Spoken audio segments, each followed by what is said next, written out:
लीजिए सुनिए मुंशी प्रेमचंद के लिखे उपन्यास कर्मभूमि के 43वें भाग को मेरी यानी समीर गोस्वामी की आवाज में।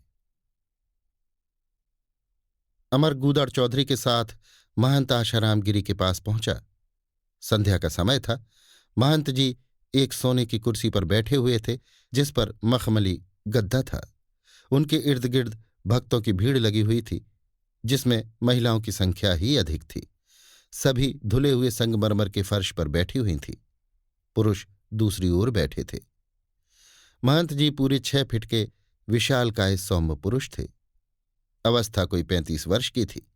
गोरा रंग, दुहरी देह, तेजस्वी मूर्ति, वस्त्र काशाय तो थे किंतु रेशमी। वो पांव लटकाए बैठे हुए थे। भक्त लोग जाकर उनके चरणों को आंखों से लगाते थे, पूजा चढ़ाते थे और अपनी जगह पर आ बैठते थे। गूदड़ तो अंदर जा न सकते थे। अमर अंदर गया, पर वहां उसे कौन पूछता। आखिर जब खड़े खड़े 8 बज गए तो उसने महंत जी के समीप जाकर कहा, महाराज, मुझे आपसे कुछ निवेदन करना है। महंत जी ने इस तरह उसकी ओर देखा मानो उन्हें आंखें फेरने में कष्ट है। उनके समीप एक दूसरा साधु खड़ा था। उसने आश्चर्य से उसकी ओर देखकर पूछा, कहाँ से आते हो? अमर ने गांव का नाम बताया। हुक्म हुआ आरती के बाद आओ। आरती में 3 घंटे की देर थी। अमर यहां कभी ना आया था। सोचा यहां की सैर ही कर लें। इधर उधर घूमने लगा। वहां से पश्चिम तरफ तो विशाल मंदिर था, सामने पूरब की ओर सिंहद्वार, दाहिने बाएं 2 दरवाजे और भी थे। अमर दाहिने दरवाजे के अंदर घुसा तो देखा चारों तरफ चौड़े बरामदे हैं और भंडारा हो रहा है। कहीं बड़ी बड़ी कढ़ाइयों में पूरियां कचौड़ियां बन रही हैं, कहीं भांति भांति की शाक भाजी चढ़ी हुई है, कहीं दूध उबल रहा है, कहीं मलाई निकाली जा रही है। बरामदे के पीछे कमरों में खाद्य सामग्री भरी हुई थी। ऐसा मालूम होता था कि अनाज, शाक भाजी, मेवे, फल, मिठाई की मंडियां हैं। एक पूरा कमरा तो केवल परवलों से भरा हुआ था। इस मौसम में परवल कितने महंगे होते हैं, पर यहां वो भूसे की तरह भरे हुए थे।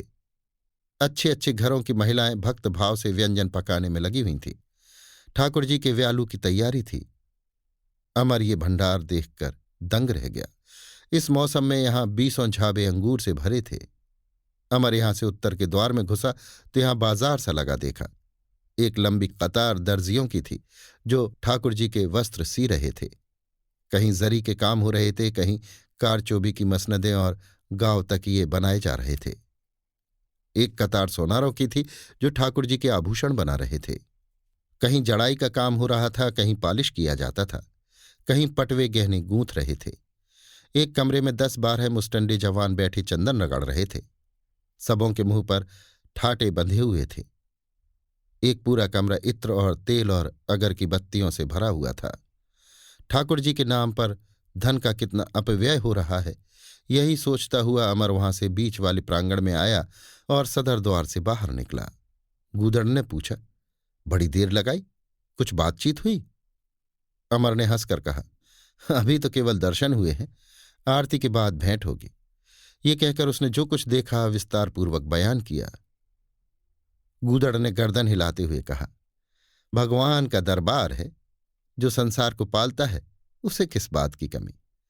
सुना तो हमने भी है, लेकिन कभी भीतर नहीं गए कि कोई पूछने पाछने लगे तो निकाले जाए। हाँ, घुड़साल और गौशाला देखी है, मन चाहे तुम भी देख लो। अभी समय बहुत बाकी था। अमर गौशाला देखने चला। मंदिर के दक्षिण पशुशालाएं थीं। सबसे पहले फील खाने में घुसे। कोई 25-30 हाथी आंगन में जंजीरों से बंधे खड़े थे। कोई इतना बड़ा कि पूरा पहाड़, कोई इतना छोटा जैसे भैंस।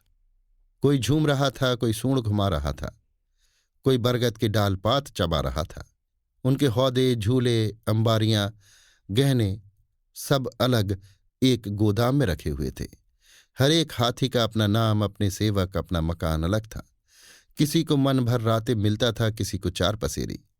ठाकुर जी की सवारी में जो हाथी था वही सबसे बड़ा था। भगत लोग उसकी पूजा करने आते थे। इस वक्त भी मालाओं का ढेर उसके सिर पर पड़ा हुआ था। बहुत से फूल पैरों के नीचे थे। यहां से घुड़साल में पहुंचे। घोड़ों की कतारें बंधी हुई थीं, मानो सवारों की फौज का पड़ाव हो। 500 घोड़ों से कम न थे। हर एक जाति के, हर एक देश के, कोई सवारी का, कोई शिकार का, कोई बग्घी का, कोई पोलो का। हर एक घोड़े पर दो दो आदमी नौकर थे। महंत जी को घुड़दौड़ का बड़ा शौक था। इनमें कई घोड़े घुड़दौड़ के थे। उन्हें रोज बादाम और मलाई दी जाती थी। गौशाले में भी 400-500 गाय भैंसें थीं। बड़े बड़े मटके ताजे दूध से भरे रखे थे। ठाकुर जी आरती के पहले स्नान करेंगे। 5-5 मन दूध उनके स्नान को 3 बार रोज चाहिए। भंडार के लिए अलग। अभी ये लोग इधर उधर घूम रहे थे कि आरती शुरू हो गई। चारों तरफ से लोग आरती करने को दौड़ पड़े। गूदड़ ने कहा, तुमसे कोई पूछता कौन भाई हो तो क्या बताते? अमर ने मुस्कुराकर कहा, वैश्य बताता। तुम्हारी तो चल जाती, क्योंकि यहां तुम्हें लोग कम जानते हैं। मुझे तो लोग रोज ही हाथे में चरसे बेचते देखते हैं। पहचान लें तो जीता न छोड़ें। अब देखो, भगवान की आरती हो रही है और हम भीतर नहीं जा सकते। यहाँ के पंडों पुजारियों के चरित्र सुनो तो दांत उंगली दबा लो। पर वे यहाँ के मालिक हैं और हम भीतर कदम नहीं रख सकते। तुम चाहे जाकर आरती ले लो। तुम सूरत से भी तो ब्राह्मण जचते हो। मेरी तो सूरत ही चमार चमार पुकार रही है। अमर की इच्छा तो हुई कि अंदर जाकर तमाशा देखे, पर गूदड़ को छोड़कर न जा सका। कोई आध घंटे में आरती समाप्त हुई और उपासक लौटकर अपने अपने घर गए तो अमर महंत जी से मिलने चला। मालूम हुआ कोई रानी साहिबा दर्शन कर रही हैं। वहीं आंगन में टहलता रहा। आध घंटे के बाद उसने फिर साधु द्वारपाल से कहा तो पता चला इस वक्त नहीं दर्शन हो सकते, प्रातःकाल आओ। अमर को क्रोध तो ऐसा आया किसी वक्त महंत जी को फटकारे, पर जब्त करना पड़ा। अपना समूह लेकर बाहर चला आया। गूदड़ ने ये समाचार सुनकर कहा, इस दरबार में भला हमारी कौन सुनेगा? महंत जी के दर्शन तुमने कभी किए हैं? मैंने? भला मैं कैसे करता? कभी नहीं। 9 बज रहे थे। इस वक्त घर लौटना मुश्किल था। पहाड़ी रास्ते, जंगली जानवरों का खटका, नदी नालों का उतार। कहीं रात काटने की सलाह हुई। दोनों एक धर्मशाला में पहुंचे और कुछ खा पी कर वहीं पड़ रहने का विचार किया। इतने में 2 साधु भगवान का ब्यालू बेचते हुए नजर आए। धर्मशाला के सभी यात्री लेने दौड़े। अमर ने भी 4 आने की एक पत्तल ली। पूरियां, हलवे, तरह तरह की भाजियां, अचार, चटनी, मुरब्बे, मलाई, दही, इतना सामान था कि अच्छे 2 खाने वाले तृप्त हो जाते। यहाँ चूल्हा बहुत कम घरों में जलता था। लोग यही पत्तल ले लिया करते थे। दोनों ने खूब पेट भर खाया और पानी पीकर सोने की तैयारी कर रहे थे कि एक साधु दूध बेचने आया। शयन का दूध ले लो। अमर की इच्छा न थी, पर कुतूहल से उसने 2 आने का दूध लिया। पूरा एक सेर था, गाढ़ा, मलाईदार। उसमें से केसर और कस्तूरी की सुगंध उड़ रही थी। ऐसा दूध उसने अपने जीवन में कभी न पिया था। बेचारे बिस्तर तो लाए न थे, आधी आधी धोतियां बिछाकर लेटे। अमर ने विस्मय से कहा, इस खर्च का कुछ ठिकाना है? गूदड़ भक्ति भाव से बोला, भगवान देते हैं और क्या, उन्हीं की महिमा है। 1000-2000 यात्री नित्य आते हैं। एक एक सेठिया 20-20 हजार की थैली चढ़ाता है। इतना खर्चा करने पर भी करोड़ों रुपए बैंक में जमा है। देखें कल क्या बातें होती हैं। मुझे तो ऐसा जान पड़ता है कि कल भी दर्शन न होंगे। दोनों आदमियों ने कुछ रात रहे, उठकर स्नान किया और दिन निकलने के पहले ड्योढ़ी पर जा पहुंचे। मालूम हुआ महंत जी पूजा पर हैं। 1 घंटा बाद फिर गए तो सूचना मिली महंत जी कलेऊ पर है। जब वो तीसरी बार 9 बजे गया तो मालूम हुआ महंत जी घोड़ों का मुआयना कर रहे हैं। अमर ने झुंझलाकर द्वारपाल से कहा, तो आखिर हमें कब दर्शन होंगे? द्वारपाल ने पूछा, तुम कौन हो? मैं उनके इलाके का असामी हूं। उनके इलाके के विषय में कुछ कहने आया हूं। तो कारकून के पास जाओ, इलाके का काम वही देखते हैं। अमर पूछता हुआ कारकून के दफ्तर में पहुंचा तो 20 मुनीम लंबी लंबी बही खोले लिख रहे थे। कारकून महोदय मसनद लगाए हुक्का पी रहे थे। अमर ने सलाम किया। कारकून साहब ने दाढ़ी पर हाथ फेर कर पूछा, अर्जी कहाँ है? अमर ने बगलें झांक कर कहा, अर्जी तो मैं नहीं लाया। तो फिर यहां क्या करने आए? मैं तो श्रीमान महंत जी से कुछ अर्ज करने आया था। अर्जी लिखा कर लाओ। मैं तो महंत जी से मिलना चाहता हूं। नजराना लाए हो? मैं गरीब आदमी हूं, नजराना कहां से लाऊं? इसीलिए कहता हूं अर्जी लिख कर लाओ, उस पर विचार होगा। जो कुछ हुक्म होगा वो सुना दिया जाएगा। तो कब हुक्म सुनाया जाएगा? जब महंत जी की इच्छा हो। महंत जी को कितना नजराना चाहिए? जैसी श्रद्धा हो, कम से कम 1 अशर्फी। कोई तारीख बता दीजिए तो मैं हुक्म सुनने आऊं। यहां रोज कौन दौड़ेगा? तुम दौड़ोगे और कौन दौड़ेगा? तारीख नहीं बताई जा सकती। अमर ने बस्ती में जाकर विस्तार के साथ अर्जी लिखी और उसे कारकुन की सेवा में पेश कर दिया। फिर दोनों घर चले गए। इनके आने की खबर पाते ही गांव के सैकड़ों आदमी जमा हो गए। अमर बड़ी संकट में पड़ा। अगर उनसे सारा वृत्तांत कहता है तो लोग उसी को उल्लू बनाएंगे, इसलिए बात बनानी पड़ी। अर्जी पेश कराया हूं, उस पर विचार हो रहा है। काशी ने अविश्वास के भाव से कहा, वहां महीनों में विचार होगा, तब तक यहां कारिंदे हमें नोच डालेंगे। अमर ने खिसिया कर कहा, महीनों में क्या विचार होगा? 4 दिन तो बहुत है। पयाग बोला, ये सब टालने की बातें हैं। खुशी से कौन अपने रुपए छोड़ सकता है? अमर रोज सवेरे जाता और घड़ी रात गए लौट आता, पर अर्जी पर विचार न होता था। कारकुन, उनके मुहर्रिरों, यहां तक कि चपरासियों की मिन्नत समाजत करता, पर कोई न सुनता। रात को वो निराश होकर लौटता तो गांव के लोग यहां उसका परिहास करते। पयाग कहता, हमने तो सुना था कि रुपए में 8 आनी छूट हो गई।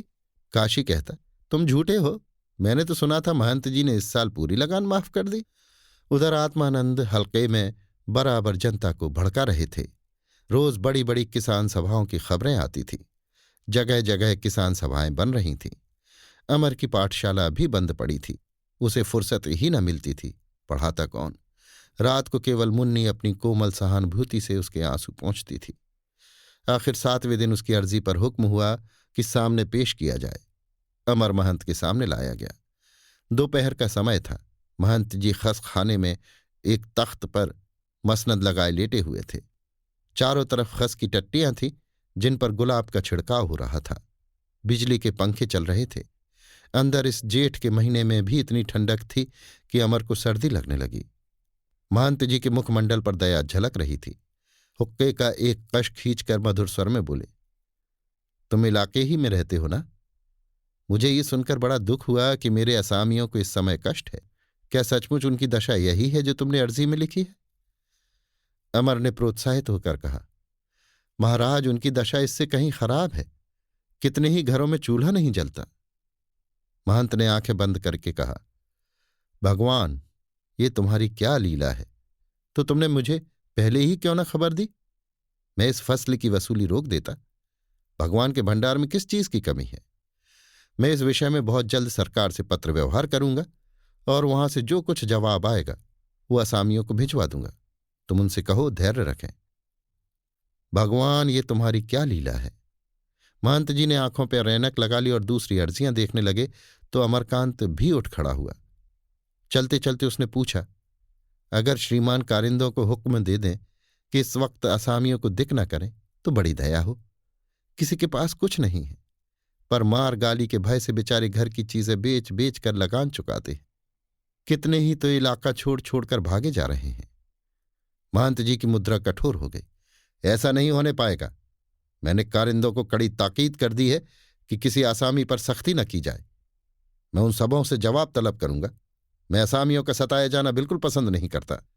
अमर ने झुककर महंत जी को दंडवत किया और वहां से बाहर निकला तो उसकी बाँछें खिली जाती थीं। वो जल्द से जल्द इलाके में पहुंचकर एक खबर सुना देना चाहता था। ऐसा तेज जा रहा था मानो दौड़ रहा है। बीच बीच में दौड़ भी लगा लेता था, पर सचेत होकर रुक जाता था। लू तो न थी, पर धूप बड़ी तेज थी। देह फूकी जाती थी, फिर भी वो भागा चला जाता था। अब वो स्वामी आत्मानंद से पूछेगा, कहिए, अब तो आपको विश्वास आया ना कि संसार में सभी स्वार्थी नहीं हैं। कुछ धर्मात्मा भी हैं जो दूसरों का दुख दर्द समझते हैं। अब उसके साथ बेफिक्रों की खबर भी लेगा। अगर उसके पर होते तो उड़ जाता। संध्या समय वो गांव में पहुंचा तो कितने ही उत्सुक किंतु अविश्वास से भरे नेत्रों ने उसका स्वागत किया। काशी बोला, आज तो बड़े प्रसन्न हो भैया, पाला मारा है क्या? अमर ने खाट पर बैठते हुए अकड़ कर कहा, जो दिल से काम करेगा वो पाला मारेगा ही। बहुत से लोग पूछने लगे, भैया क्या हुक्म हुआ? अमर ने डॉक्टर की तरह मरीजों को तसल्ली दी।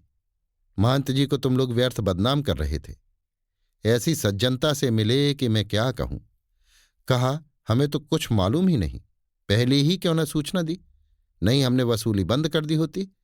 अब उन्होंने सरकार को लिखा है, यहां कारिंदों को भी वसूली की मनाही हो जाएगी। काशी ने खिसियाकर कहा, देखो, अगर कुछ हो जाए तो जाने। अमर ने गर्व से कहा, अगर धैर्य से काम लोगे तो सब कुछ हो जाएगा, हुल्लड़ मचाओगे तो कुछ ना होगा, उल्टे और डंडे पड़ेंगे। सलोनी ने कहा, जब मोटे स्वामी माने। गूदड़ ने चौधरीपन की ली, मानेंगे कैसे नहीं, उनको मानना पड़ेगा। एक काले युवक ने, जो स्वामी जी के उग्र भक्तों में था, लज्जित होकर कहा, भैया जिस लगन से तुम काम करते हो कोई क्या करेगा। दूसरे दिन उसी कड़ाई से प्यादों ने डांट फटकार की, लेकिन तीसरे दिन से वो कुछ नर्म हो गए। सारे इलाके में खबर फैल गई कि महंत जी ने आधी छूट के लिए सरकार को लिखा है। स्वामी जी जिस गांव में जाते वहां लोग उन पर आवाजें कसते। स्वामी जी अपनी रट अब भी लगाए जाते थे। ये सब धोखा है, कुछ होना हवाना नहीं है। उन्हें अपनी बात की आ पड़ी थी। असामियों की उन्हें उतनी फिक्र न थी जितनी अपने पक्ष की। अगर आधी छूट का हुक्म आ जाता तो शायद वो यहां से भाग जाते। इस वक्त तो वो इस वादे को धोखा साबित करने की चेष्टा करते थे, और यद्यपि जनता उनके हाथ में न थी, पर कुछ न कुछ आदमी उनकी बातें सुन ही लेते थे। हाँ, इस कान सुनकर उस कान उड़ा देते। दिन गुजरने लगे मगर कोई हुक्म नहीं आया। फिर लोगों में संदेह पैदा होने लगा। जब 2 सप्ताह निकल गए तो अमर सदर गया और वहां सलीम के साथ हाकिम जिला मिस्टर गजनवी से मिला। मिस्टर गजनवी लंबे दुबले गोरे शौकीन आदमी थे। उनकी नाक इतनी लंबी और चिबुक इतना गोल था कि हास्य मूर्ति से लगते थे, और थे भी बड़े विनोदी।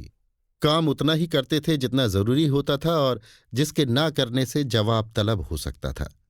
लेकिन दिल के साफ उदार परोपकारी आदमी थे। जब अमर ने गांवों की हालत उनसे बयान की तो हंसकर बोले, आपके महंत जी ने फरमाया है सरकार जितनी मालगुजारी छोड़ दें मैं उतनी ही लगान छोड़ दूंगा।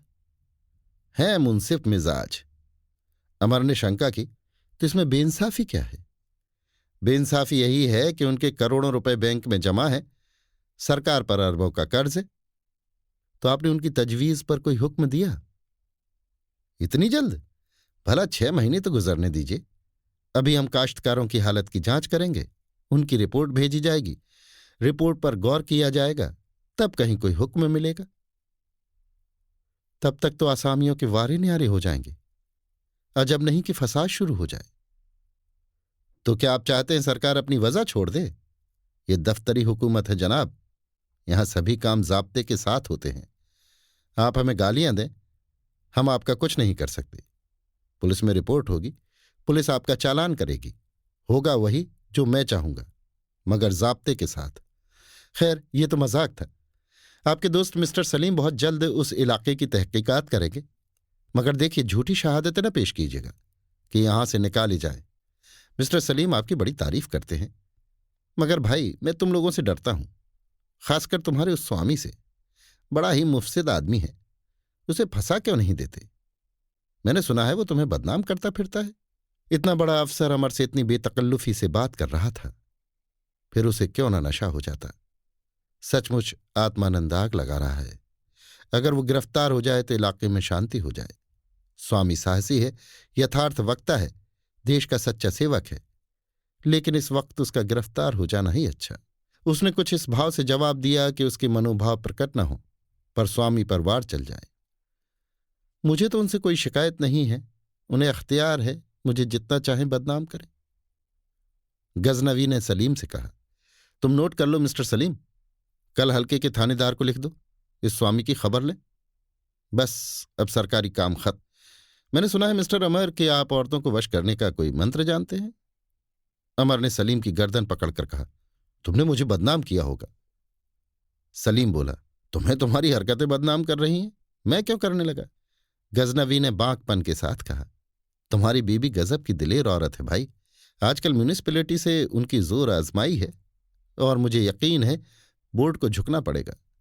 मगर भाई मेरी बीबी ऐसी होती तो मैं फकीर हो जाता, वल्लाह। अमर ने हंसकर कहा, क्यों, आपको तो और खुश होना चाहिए था।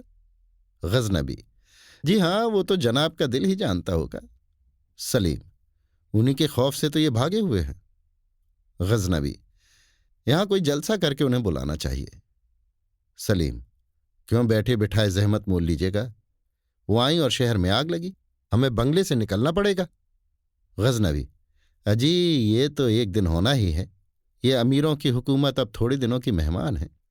इस मुल्क में अंग्रेजों का राज है, इसलिए हम में जो अमीर हैं और जो कुदरती तौर पर अमीरों की तरफ होते हैं, वो भी गरीबों की तरफ खड़े होने में खुश हैं, क्योंकि गरीबों के साथ इन्हें कम से कम इज्जत मिलेगी। उधर तो ये डॉल भी नहीं है। मैं अपने को इसी जमात में समझता हूं। तीनों मित्रों में बड़ी रात तक बेतकल्लुफी से बातें होती रहीं। सलीम ने अमर की पहले ही खूब तारीफ कर दी थी, इसलिए उसकी गंवारू सूरत होने पर भी गजनबी बराबरी के भाव से मिला। सलीम के लिए हुकूमत नई चीज थी। अपने नए जूते की तरह उसे कीचड़ और पानी से बचाता था। गजनवी हुकूमत का आदी हो चुका था और जानता था कि पांव नए जूते से कहीं ज्यादा कीमती चीज है। रमणी चर्चा उसके कुतूहल, आनंद और मनोरंजन का मुख्य विषय था। कुंवारों की रसिकता बहुत धीरे धीरे सूखने वाली वस्तु है। उनकी अतृप्त लालसा प्रायः रसिकता के रूप में प्रकट होती है। अमर ने गजनवी से पूछा, आपने शादी क्यों नहीं की? मेरे एक मित्र प्रोफेसर डॉक्टर शांति कुमार हैं, वो भी शादी नहीं करते। आप लोग औरतों से डरते होंगे। गजनवी ने कुछ याद करके कहा, शांति कुमार वही तो है, खूबसूरत से गोरे चिट्टे गठे हुए बदन के आदमी। अजी वो तो मेरे साथ पढ़ता था यार, हम दोनों ऑक्सफोर्ड में थे। मैंने लिटरेचर लिया था, उसने पॉलिटिकल फिलॉसफी ली थी। मैं उसे खूब बनाया करता था। यूनिवर्सिटी में है ना, अक्सर उसकी याद आती थी। सलीम ने उनके इस्तीफे, ट्रस्ट और नगर कार्य का जिक्र किया। गजनवी ने गर्दन हिलाई मानो कोई रहस्य पा गया। तो ये कहिए, आप लोग उनके शागिर्द हैं? हम दोनों में अक्सर शादी के मसले पर बातें होती थीं। मुझे तो डॉक्टर ने मना किया था, क्योंकि उस वक्त मुझमें टीबी की कुछ अलामतें नजर आ रही थीं। जवान बेवा छोड़ जाने के ख्याल से मेरी रूह कांपती थी। तब से मेरी गुजरान तीर तुक्के पर ही है। शांति कुमार को तो कौमी खिदमत और जाने क्या क्या खप्त था, मगर ताज्जुब ये है कि अभी तक उस खप्त ने उसका गला नहीं छोड़ा। मैं समझता हूं अब उसकी हिम्मत न पड़ती होगी। मेरे ही हमसिन तो थे, जरा उनका पता तो बताना, मैं उन्हें यहां आने की दावत दूंगा। सलीम ने सिर हिलाया। उन्हें फुर्सत कहाँ, मैंने बुलाया था, नहीं आए। गजनबी मुस्कुराए। तुमने निज तौर पर बुलाया होगा, किसी इंस्टीट्यूशन की तरफ से बुला और कुछ चंदा करा देने का वादा कर लो, फिर देखो चारों हाथ पांव से दौड़े आते हैं या नहीं। इन कौमी खादिमों की जान चंदा है, ईमान चंदा है और शायद खुदा भी चंदा है। जिसे देखो चंदे की हाय हाय। मैंने कई बार इन खादिमों को चरका दिया। उस वक्त इन खादिमों की सूरत देखने ही से ताल्लुक रखती है। गालियां देते हैं, पैतरे बदलते हैं, जबान से तोप के गोले छोड़ते हैं, और आप उनके बौखलेपन का मजा उठा रहे हैं। मैंने तो एक बार एक लीडर साहब को पागल खाने में बंद कर दिया था। कहते हैं अपने को कौम का खादिम और लीडर समझते हैं। सवेरे मिस्टर गजनवी ने अमर को अपने मोटर पर गांव में पहुंचा दिया। अमर के गर्व और आनंद का पारावार न था। अफसरों की सोहबत ने कुछ अफसरी की शान पैदा करती थी। हाकिम परगना तुम्हारी हालत जांच करने आ रहे हैं, खबरदार कोई उनके सामने झूठा बयान न दे। जो कुछ वो पूछे उनका ठीक ठीक जवाब दो। न अपनी दशा को छिपाओ, न बढ़ाकर बताओ। तहकीकात सच्ची होनी चाहिए। मिस्टर सलीम बड़े नेक और गरीब दोस्त आदमी हैं। तहकीकात में देर जरूर लगेगी, लेकिन राज्य व्यवस्था में देर लगती ही है। इतना बड़ा इलाका है, महीनों घूमने में लग जाएंगे। तब तक तुम लोग खरीफ का काम शुरू कर दो। रुपए में 8 आने छूट का मैं जिम्मा लेता हूं। सब्र का फल मीठा होता है, इतना समझ लो। स्वामी आत्मानंद को भी अब विश्वास आ गया।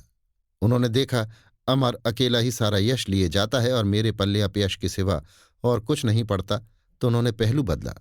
एक जलसे में दोनों एक ही मंच से बोले। स्वामी जी झुके, अमर ने कुछ हाथ बढ़ाया, फिर दोनों में सहयोग हो गया। इधर अषाढ़ की वर्षा शुरू हुई, उधर सलीम तहकीकात करने आ पहुंचा। 2-4 गांवों में असामियों के बयान लिखे भी, लेकिन एक ही सप्ताह में ऊब गया। पहाड़ी डाक बंगले में भूत की तरह अकेले पड़े रहना उसके लिए कठिन तपस्या थी। एक दिन बीमारी का बहाना करके भाग खड़ा हुआ और 1 महीने तक टाल मटोल करता रहा। आखिर जब ऊपर से डांट पड़ी और गजनवी ने सख्त ताकीद की तो फिर चला। उस वक्त सावन की झड़ी लग गई थी। नदी नाले भर गए थे और कुछ ठंडक आ गई थी। पहाड़ियों पर हरियाली छा गई थी, मोर बोलने लगे थे। इस प्राकृतिक शोभा ने देहातों को चमका दिया था। कई दिन के बाद आज बादल खुले थे। महंत जी ने सरकारी फैसले के आने तक रुपए में 4 आने छूट की घोषणा कर दी थी और कारिंदे बकाया वसूल करने की फिर चेष्टा करने लगे थे। 2-4 असामियों के साथ उन्होंने सख्ती भी की थी। इस नई समस्या पर विचार करने के लिए आज गंगा तट पर एक विराट सभा हो रही थी। भोला चौधरी सभापति बनाए गए थे और स्वामी आत्मानंद का भाषण हो रहा था। सज्जनों, तुम लोगों में ऐसे बहुत कम हैं जिन्होंने आधा लगान ना दे दिया हो। अभी तक तो आधे की चिंता थी, अब केवल आधे के आधे की चिंता है। तुम लोग खुशी से 2-2 आने और दे दो। सरकार महंत जी की मालगुजारी में कुछ न कुछ छूट अवश्य करेगी। अब की 6 आने की छूट पर संतुष्ट हो जाना चाहिए। आगे की फसल में अगर अनाज का यही भाव रहा तो हमें आशा है कि 8 आने की छूट मिल जाएगी। ये मेरा प्रस्ताव है, आप लोग इस पर विचार करें। मेरे मित्र अमरकांत जी की भी यही राय है। अगर आप लोग कोई और प्रस्ताव करना चाहते हैं तो हम उस पर विचार करने को भी तैयार हैं। इसी वक्त डाकिये ने सभा में आकर अमरकांत के हाथ में एक लिफाफा रख दिया। पते की लिखावट ने बता दिया कि नैना का पत्र है। पढ़ते ही जैसे उस पर नशा छा गया। मुद्रा पर ऐसा तेज आ गया जैसे अग्नि में आहुति पड़ गई हो। गर्व भरी आंखों से इधर उधर देखा। मन के भाव जैसे छलांगे मारने लगे। सुखदा की गिरफ्तारी और जेल यात्रा का वृतांत था। आहा, वो जेल गई और वो यहां पड़ा हुआ है। उसे बाहर रहने का क्या अधिकार है? वो कोमलांगी जेल में है जो कड़ी दृष्टि भी न सह सकती थी, जिसे रेशमी वस्त्र भी चुभते थे, मखमली गद्दे भी गड़ते थे। वो आज जेल की यातना सह रही है।